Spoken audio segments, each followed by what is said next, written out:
नमस्कार और प्रणाम तमाम भोजपुरी श्रोता लोग के रेडियो सानवी 96.4 मेगाहर्ट्ज के तरंग में तरंगित होकर वाला कार्यक्रम आमने सामने के आज के दर्पण में आज के दंगल में हम मनोज पटेल हाजिर हो गए बनी। जी हाँ श्रोताबिंद, हमने समसामयिक विषय पर चर्चा परिचर्चा करते आई रहल बनी और खास करके जनता संग जुड़ाइल सरकार के विषय पर हमने के कड़ा पहर कहला कड़ा नजर रहेला और हर चीज के हमने उजागर करे के प्रयास करीने। जी हाँ, और आज हमने के कार्यक्रम आमने के सामने के दंगल में जुड़ रहल बानी कालिका माई गाँव पालिका के अध्यक्ष नथुनी मुखिया जी। उनकर लम्बा राजनीतिक चर्चित कैरियर रहल बा और हाल वहाँ गाउँपालिका के अध्यक्ष के रूप में काम कर रहल बानी। गाउँपालिका कैसे काम कर रहल बानी और ये नथुनी मुखिया के गाउँपालिका के विकास में खास करके भूमिका का बा और कालिका माई गाउँपालिका में जौन हाल ही में विवाद सब दिखाई दे रहल बा एकरा के समाधान करे खातिर भी वहाँ का कर रहल बानी, ई विषय वस्तु पर हम उनकरा से चर्चा परिचर्चा कर रहल बानी। सबसे पहले हम मुखिया जी के कार्यक्रम में स्वागत करे के चाहेम। नथुनी जी, कार्यक्रम में हमनी के अपने के स्वागत बा। धन्यवाद। नथुनी जी, ई कोरोना काल में जौन विश्व ही हमनी के आक्रांत हो गईल बा, इससे हमनी के अछूता नहीं की और खास करके कालिका माई गाँव पालिका भी अछूता नहीं है और विकास निर्माण के कार्य से जौन बा पिछले आर्थिक वर्ष में भी गति ना लेवे सकल। अपने लोग के दोहरा एगो दबाव बा, उ काम सभी कितना योजना सब पूरा नहीं के भइल ओकरा के पूरा करे के बा और ई साल के भी योजना सबके समय में पूरा करे के बा। तो कालिका माई गाँव पालिका जनता के विकास के प्रति कितना गंभीर बा और अपने लोग काम के कैसे द्रुत गति में आगे बढ़ा रहल बानी? हमनी के अधिकांश काम परसाल के माने संपन्न बा, थोड़ा बहुत काम बाकी बा पर के जी जी जी। साले काम करे के बा ओकरा के समूचा माने बजट पास के बाद हमनी के ओकर एस्टिमेट करावल शुरू कर देले बानी स। जी जी। आ जल्दी जल्दी काम शुरू हो जाई। सब जितना बा हमनी के सब रात दिन हमनी का साथ बाकी लगा और काम ना हुई। जी जी, हमनी के जनता के ई कह सकतनी कि अब तो दीपावली और छठ जल्दी हमनी के घर आंगना में प्रवेश कर रहल बा, तो छठ बाद और ही मतलब विकास के गति अपने लोग आगे बढ़ाएं। जी, जहाँ तक हो रहा हमनी के तो काम शुरू कर देले बानी स। जी जी ना जी जी। माने एगो काम संपन्न भी हो गइल बा, लेकिन काम मतलब जल्दी जल्दी जल्दी आज दशहरा फिर दिवाली फिर छठ यही मामला में तनका कुछ अलमलाइज बा। जी जी। एकरा बाद काम एकदम द्रुत गति से शुरू हुई। और जैसे कि कालिका माई गाँव पालिका में पिछिलका बार जौन ई विवाद दिखाई दे रहल बा, ई क्लब के भवन हटावे के या पोखरी के अतिक्रमण जौन चीज बा हटावे के, पोखरी के भी ठेका लगावे के, स्थानीय जौन एथी के भी बढ़ावे के। क्लब से कोनो हमनी मतलब नहीं है। जी जी जी। पोखरी के जो अतिक्रमण भइल बा माने हमनी के चुनाव पंचायत गाँव पालिका के पहले पूरा के हटावे के बात बाटे। जी जी जी। अब जैसे कि कुछ वहाँ अपने लोग विवाद जैसन मतलब सृजना भइल बा, तो एकरा के विवाद के सही समाधान किस्म से सही हिसाब से सही डिसीजन हट जाई, विवाद खत्म बा, कोनो विवाद नहीं है। पोखरी के पोखरी हो जाई तो कोनो विवाद नहीं। तो ई कैसे बा का बा वहाँ झंझट का बा हमनी के जनता लोग के और वहाँ के भी कालिका माई गाँव पालिका के और टोला के भी लोग ई कार्यक्रम जौन सुनता उ लोग के भी अपने स्पष्ट करे के पड़ल गाँव पालिका के तरफ से कि गाँव पालिका के डिसीजन सही बा कि विरोध करे वाला लोग के डिसीजन सही बा। विरोध गाँव के लोग करता, गाँव के लोग केस लड़ल, केस जाके सब से फैसला हो गई नहीं ना। ओकरा बाद से कहना जो हमने को से सूचना भी कर देनी सके के हटा देवे के मैंने पंचायत से, लेकिन लोग नहीं ऊपर नहीं ध्यान दिले वो हटावल मैंने जरूरी बा क्योंकि पोखरी के संपत्ति कहना ऐसी गरमजरुआ जमीन ना लागे मैंने मतलब अडानी जमीन ना लागे। जी जी जी। अडानी जमीन बना रही तो कोनो दिक्कत ना रहा।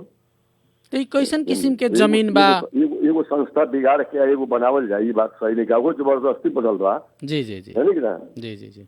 होता ही तो तनका हमनी के जनता के इतिहास ई बताई कि कहीं तत्कालीन समय में तो जनप्रतिनिधि विहीन रहे देश, जहिया मतलब भवन बनल ओ बखत भवन के जब नींव रखाइल तो ओकर का डॉक्यूमेंट पूरा कैले बा, जैसे कि सामाजिक संस्था के भवन बनल तो कहाँ से उ लोग एथी ले ले बा, अनुबंधन कहाँ से प्राप्त भइल बा, उ लोग के जनता सबके जी ओकर फैसला कोर्ट करी यानी कि ना। जी जी जी। हमरा कौन से देवे के अधिकार बा जो दे सकता नहीं बात सुनी। जी जी जी। एकर फैसला हमने करे के अधिकार माने ना रहे ओकर अधिकार कोर्ट कर देले बा, फिर हमने के विवाद के कोनो सवाल नहीं है। तो जी कोर्ट के का डिसीजन आइल बा फैसला में बाटे हटा देवे के। अब जैसे कि परसा जिला के विभिन्न समाचार माध्यम सब में देखी, आज के पत्रिका सब भी उठा के देखी, स्थानीय सरकार अपन जी जो ऊपर कब्जा कैले बानू। जी जी जी। वो संवाददाता है, जानने की ना। जी जी तो जी अब जहाँ जहाँ चाहिए तहाँ बिजली हमनी जब कार्यक्रम सब जी। जैसे कि परसा जिला के कुछ पत्र पत्रिका में आज सुबह हम उठनी है तो घंटा घर में जब पहुंचनी है तो हम देखनी है कि स्थानीय सरकार खास करके कलिका माई गाँव पालिका अपन अख्तियार के भी अपन पद के अपन अधिकार के ही दुरुपयोग कर रहा बा कह के कुछ लोग लिख ले बा। तो ये बात के अपने कैसे खंडन करें? मैंने दुरुपयोग के बा सर्वोच्च अदालत फैसला कर दिलक उतई अतिक्रमण भइल बा लौकता, जानी ना। जी जी तो अतिक्रमण दूर कइल अधिकार के दुरुपयोग कइल ह। जी अब जैसे जी जी जी सर्वोच्च फैसला दुरुपयोग होता अधिकार के। जी जी जी ये बताई हमने क्या ये तो हम अपने से पूछे के चाहता नहीं कि क्या है अगर ये दुरुपयोग होके तो ठीक बा, हमने दुरुपयोग लेकिन आ जाए कहूँ में अना दुरुपयोग होगा तो इनका विलम्ब जाओ, अना तो अना दुरुपयोग होगा तो कहना जो सही बात बा। सर्वोच्च अदालत तो अधिकार के दुरुपयोग नहीं करेला। जी जी हाँ बिल्कुल, न्यायपालिका के तो निर्णय के सारा लोग के मान्य के परी और कार्यपालिका तो वो लोग का नहीं का मानत। जी जी जी बने वो लोग का माने में क्या दिक्कत बा? जैसे कि अपने लोग एगो तोड़े वाला पक्ष और एगो गाँव में बचावे वाला पक्ष वो संस्था से वो परिवार के जानी कि ना, वो परिवार से कुछ लोग के जुटल लोग के फायदा बा। लेकिन कुछ लोग मुखिया जी कुछ लोग एकरा के फायदा भइल बा, कुछ लोग एकरा के मुखिया जी जिला में राजनीतिक आवरण के हिसाब से देख रहा बा कि राजनीतिक आड़ में कहीं नहीं के हमर अपन जैया ना कोनो पैसी रहे तो हमने कुछ करेगा नहीं सर। जबरदस्ती भरल लो बनावल लो सब कुछ कर लो लेकिन वही में से कहना क्यों करके खोजलक अदालत ओकरा के फैसला कैलक। आ फैसला कैला के बाद में कहना हो कि अब निर्णय हो गई बा आ साथ साथ अधिकरण हटावे के अधिकार से कहना वही से मैंने गाँव पालिका के बाटे है एगो संस्था बिगाड़ के ना बनावल जाला। अगर यानी परती पर रहित लू तो कोनो दिक्कत नहीं कि हमने कुछ ना करते सब। जी तो मान लेनी एगो भवन बा अपने लोग मुखिया जी अपने लोग विभिन्न भवन सब निर्माण करीने, जैसे कि एगो भवन ऑलरेडी बनल बा ओकरा के और कुछ भवन नहीं बनल बात नहीं। भवन बनला के मतलब ही ना भाई हम एगो संस्था बिगाड़ के एगो बनाई तो हो गई भवन बन गई। जी जी जी जी हम जानी जी अपने के कहे के मतलब एगो पोखरी खत्म होता एगो भवन बनता तो हो गई भवन और में तत्काल कुछ लोग का फायदा भइल बा उससे दूसरे के सौसे गांव का फायदा नहीं के सौसे गांव का फायदा गांव वाला खोजित काहे खतरा। जी अब मुखिया जी जैसे कि घटना में हमने भी चांसू लेनी जिला से तो विपक्षी लोग के अपने लोग के जो विपक्षी लोग बा विपक्षी लोग के कहनाम का बा विपक्षी एक काम में शिकायत करेंगे। जी जी जी ऐसे विपक्षी शिकायत करेला तबे लोग कहना आदमी संभल के चलेगा। जी जी तो सही बात कहता नहीं एगो प्रजातंत्र के बहुत ही सुंदर पक्ष बा खराब ना कहल जाला। लेकिन अब रह गइल सवाल का ये कहना जे हमनी का अपने एगो अपन पावर हमनी का अप्लाई नहीं सके सर्वोच्च के पावर हो। जी जी जी ओकर फैसला अगर गलत बा तो ठीक बा ओकरा के गलत मान ले। जी जैसे कि गांव पालिका नथुनी मुखिया जी एकदम अपने स्पष्ट बानी, गांव पालिका स्पष्ट बा कि जौन सर्वोच्च अदालत से निर्णय आयल बा ओकरा के गांव पालिका कार्यान्वयन कराई उहे दिशा में अपने लोग आगे बढ़ रहा बानी बस दूसरे। और जैसे कि अब कुछ लोग के प्रस्ताव आयल कि एकरा के बचावल जाओ संरक्षण कइल जाओ और एकरा के कुछ दोसर संरचना में प्रयोग कइल जा सकता कि जैसे कि धर्मशाला के रूप में सुनल जाओ कुछ लोग के बात हो। जी जी ना जी जी अधिकांश लोग के बात हुआ कि ना एकरा के साफ कर दिया जाए। जी तो मुखिया जी वो भवन के अलावा भी पोखरी के और लोग भी अतिक्रमण कैले बा कि कैसे बा? अब कैले हो तो ओकरा के हटवा दिया जाएगी। जैसे कि भी बात आवता उहे ही ना और भी अगल बगल और लोग भी कुछ लोग अतिक्रमण कैले बा। अतिक्रमण कैले हुई नु और बात है तो हटवाओ जाए। अतिक्रमण हटावे खातिर तो सरकार करे तैयार है बाटे। जी एमे मतलब कोनो किंतु परंतु नहीं के भवन टूटी अदालत के निर्णय बा हम का करे हम अगर ना भी करी जन्नी की ना अदालत तो टूटी। जी वो तो अब अदालत निर्णय कर दिल तो प्रहरी के भी कार्यान्वयन करवावे के एगो एथी मिल गई एगो कहीं ना अधिकार मिल गई। कार्यपालिका के काम है अदालत के फैसला के कार्यान्वयन करावे के। सुनी हम अगर छुपा भी जाई ना कुछ करी जी जी तब वो जब एक लड़ल बा कैले बा अदालत तो तुड़वा दी। लेकिन सामाजिक रह पाई जी, लेकिन सामाजिक रूप में भी अगर कोई कोनो वैसन प्रोविजन होई जेकरा के मतलब टेक के भी अपने लोग आगे बढ़ सकता नहीं, जैसे एमे वो लोग के ज्यादा कहना बा। हमरा का मतलब उतई गांव में आके ये बात नहीं, गांव में आके ये लोग का परिवार आके से संबंधित दो चार गो परिवार छोड़ के बाइक सब कुछ पूछे का करे के पड़ी। जी मुखिया जी, सारा अब गांव जैसे के कि इनके बात जैसे के कि कर्म हटावल जा। कुछ लोग के वहाँ कोई कहना सर्टिफिकेट बा। लड़ल लो। यो यो सर्वोच्च में लड़ल जानी कि बात सुन पहले जी जी, सर्वोच्च में गइल बालो, अच्छा अच्छा, अपील हथौड़ा हरा दलस, जी जी। फिर सर्वोच्च गइल लो, सर्वोच्च जब फैसला किया करने के बाद ही काम होता है। लेकिन फैसला होला तो बहुत दिन कुछ दिन गुजर गइल बा, लेकिन अपने लोग अब अभिन शुरू करता नहीं ई प्रक्रिया तोड़े के प्रक्रिया आगे अभिन बढ़ल बानी। अच्छा तब क्या जैसे करे के पड़ल? निर्णय सर्वोच्च अदालत कैलक, वो निर्णय के जल्दी ही अपने लोग के कार्यान्वयन में ले आवे के चाहिए, लेकिन कुछ ढीला हो रहा बा। ई ढिलाई के कारण का है? सुनी मिसिल ना आई रहा यहाँ, जी जी जी, सर्वोच्च फैसला भेल नु तो मिसिल अदालत में ना पहुंचल, यहाँ ना आई। जी जी चलो मिसिल ना आई तो कोनो कार्रवाई होला का? जी, ना एकदम ना होला। वो तो बहुत कुछ जानतानी, जानकार बानी।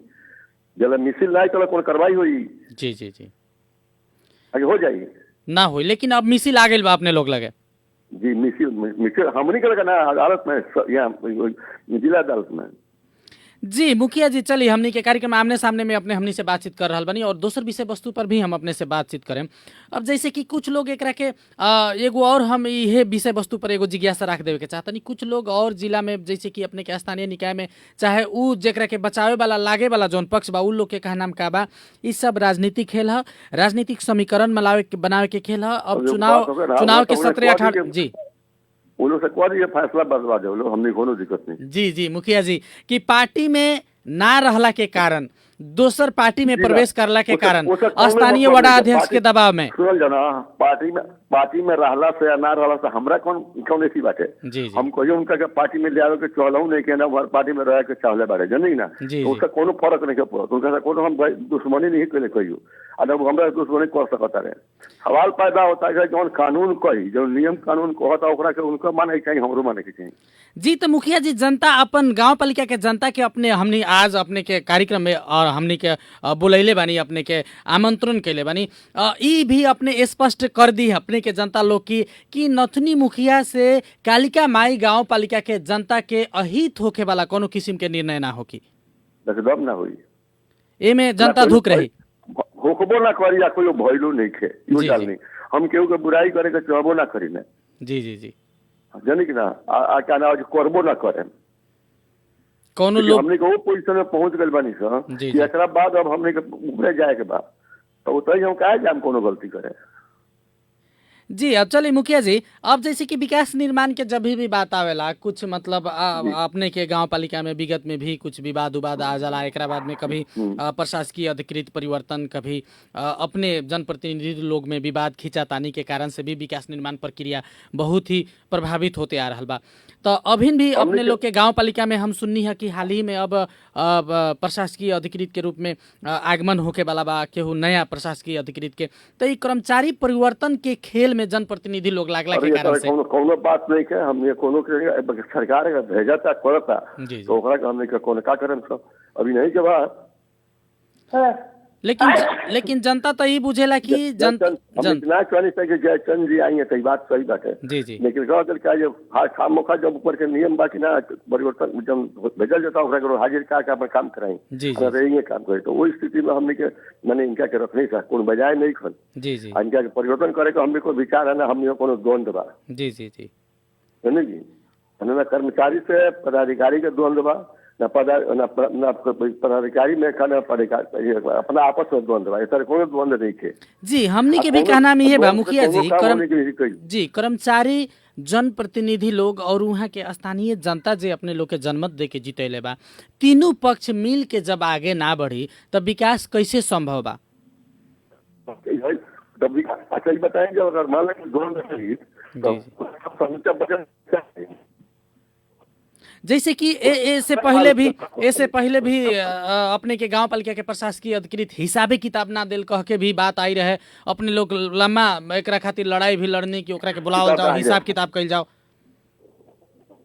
हिसाब किताब ना आई रहे अपने के गांव पालिका के प्रशासकीय अधिकृत तत्कालीन समय में हम विगत के बात कहतानी कि अपने लोग के काफी भी विवाद भइल रहे ई विषय में, तो पटक पटक जनप्रतिनिधि लोग अपने लोगों पर आरोप लागेला कि जनप्रतिनिधि लोग के कारण से कर्मचारी लोग के परिवर्तन करके हाकिम लोग के परिवर्तन करावे के कर्मचारी वाला दिले बा माने कौन कर्मचारी दिले बा जहाँ हमरा से विरोध बा हमने के तंग करता लो चाहे हमने से गलत करवाओ लो। जी तो ये पटक पटक काहे परिवर्तन हो रहा है बा मुखिया जी? काफी के परिवर्तन तो एक बात सुनी पहले जी जी ई परिवर्तन कोई हमार काम नहीं खानू। जी जी जी सरकार के काम बा, हम ट्रांसफर कर हमार काम बा। जी जी जी अपने के काम नहीं किए लेकिन सरकार से भेजावता तो अपने लोग सहयोग करें तो काटी करें तो ओकर के तो करे के पड़ी। जी अंत में ये बताई अब अगिला अपने लोग ये छठ आ रहल बा, छठ में कैसे बढ़िया से घाट के सजावट होखो, एकरा बाद में ये क्वारंटाइन के भी बात बा, अभी कोरोना के कहर चल रहल बा, तो एकरा के चाट बाट हमनी के पोखरा के आट पर हमनी के मधेश में हमनी के तराई में देखल जाला कि एकदम भीड़ भाड़ के साथ छठ पर्व मनावल जाला, था एकरा के व्यवस्थित करे खातिर गाँव पालिका के योजना का बा? गाँव पालिका में हर जगह है जहाँ जहाँ बात तहाँ हमने के छुपिया दिल बनी से कुछ रकम हर जगह समियाना चाहे टेंट जेंगे बनावे के बाद बनाओ लो। जी जी जी शुरू हो गई बात जैसे बनाओ था बनाओ था शुरू हो गई काम, ये सब काम शुरू हो गए बा। ओकरा अलावा मुखिया जी जैसे कि भौतिक दूरी के जौन सब बात बा एकरा खातिर जन चेतना के खातिर या मतलब गांव घर में आदमी सबके अपन अपने लोग के स्वयंसेवक परिचालित करके कि छठ मनावे खातिर भीड़ भाड़ ना करके कैसे मनावल जाओ, ई विषय में भी अपने लोग कुछ काम कर भीड़ भाड़ मैंने कहेंगे कॉल छठ बार जाला छठ के लगे भाई ना। जी जी जी आओ तई मैंने पर्याप्त जगह बाटे अलग अलग अलग अलग धई रहेला, लेकिन बताइए लड़का परिका ज्यादा पहुंचे तो भीड़ भाड़ संख्या तो हो ही जाई में कोई बात नहीं है। हमने के जहाँ तो बचा के स्वयं तो समाचार प्रचार प्रसार करके ये भीड़ मत करो लोग अलग अलग रह के अपन समाचार काम करो लोग। जी अंत में मुखिया जी हमनी के कार्यक्रम में अपने जुड़ देनी है, हमनी के कार्यक्रम के अंत के ओर बानी, अंत में क्या कहें कालिका माई गाँव पालिका के ई जौन विवाद बा विवाद के विषय में भी और कालिका माई गाँव पालिका के विकास के भी विषय में हमार विवाद नहीं है। जी जी सर्वोच्च के विवाद बा हम ना जी सर्वोच्च की अपने लोग पालना करा रहल बानी कानून के। जी जी हम अगर ना आइयो कुछ करम तो अदालत तक कैंसिल करबे करी। जी तो यह बात हम कहे के चाहता नहीं, जो जनता लोग विरोध करे के चाहता वो लोग के अपने क्या स्पष्ट करे के चाहे कार्यक्रम से विरोध अपना स्वार्थ में विरोध स्वार्थी लोग ना खोले के चाहिए। जौन बात सर्वोच्च के फैसला बा सब कोई का सिर झुका के माने के चाहिए, हम ना बल्कि सब कोई मानेला अब माने के पड़ी ना जोरसी कितनों कम कहीं छुट्टी नहीं। जी मुखिया जी चलिए बहुत बहुत धन्यवाद हमनी के अपने समय देनी है और खास करके हमनी के जौन मधेश के पर्व जौन आ रहा बा दीपावली और छठ के ढेर सारा अपने के हमनी के रेडियो यूनिट के तरफ से शुभकामना बा। धन्यवाद के ठीक बा नमस्ते। जी हमनी के आज कार्यक्रम में नथनी मुखिया जी जुड़ल रहनी है कालिका माई गाँव पालिका के अध्यक्ष और उनकरा से बातचीत भइल है वहाँ के अभिन्न तत्कालीन विवाद के विषय में का सही का गलत बा जनता एकरा के निर्णय ली और सही गाँव पालिका के विकास के खातिर गाँव पालिका के हित के खातिर जौन निर्णय बा उ सरकार से भी होके के चाही और स्थानीय लोग से भी होके के चाही। का सही का गलत बा जनता लोग के हाथ में बा, जनता जनार्दन होला और जनता लोग इस चीज के सही निर्णय बा कि गलत निर्णय बा बिहान एकर अनुमोदन करी और सबसे बड़का अनुमोदन त बा कि मत से जनता अनुमोदन करेला, जनप्रतिनिधि लोग के चुनेला, जनप्रतिनिधि लोग अच्छा काम करी जनता फिर उ लोग के चुनी और अच्छा अगर काम ना करी तो जनता फिर बहिष्कार कर दी, रिजेक्ट कर दी। जी हाँ और कार्यक्रम आमने सामने के दंगल में आज हमनी के संगे जुड़ गई नहीं है अपने लोग के भी बहुत बहुत धन्यवाद। रेडियो सानवी 96.4 मेगाहर्ट्ज पर अभी तक बनल रहल हमनी के तमाम श्रोता बिंद मित्रों लोग में बहुत बहुत हम धन्यवाद देवे के चाहें और विशेष धन्यवाद हमनी के सत्येंद्र जी के प्राविधिक सहयोग के खातिर। और आज के कार्यक्रम से हम मनोज पटेल विदा चाहें, बिहान फेर सवेरे ऐसे ने विषय वस्तु पर जनो सरकार संगे जुड़ायल विषय वस्तु पर हम चर्चा परिचर्चा लेके कार्यक्रम आमने सामने के दंगल में उपस्थित होके आज के खातिर नमस्कार प्रणाम शुभ दिन।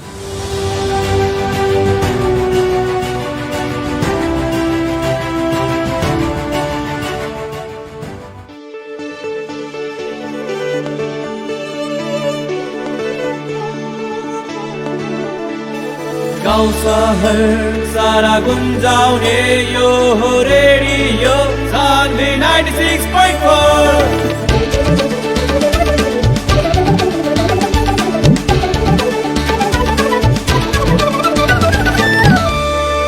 Radio Sanvi 96.4।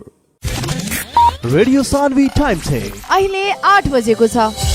This time check is sponsored by Nepal Indo Hospital 24 घण्टा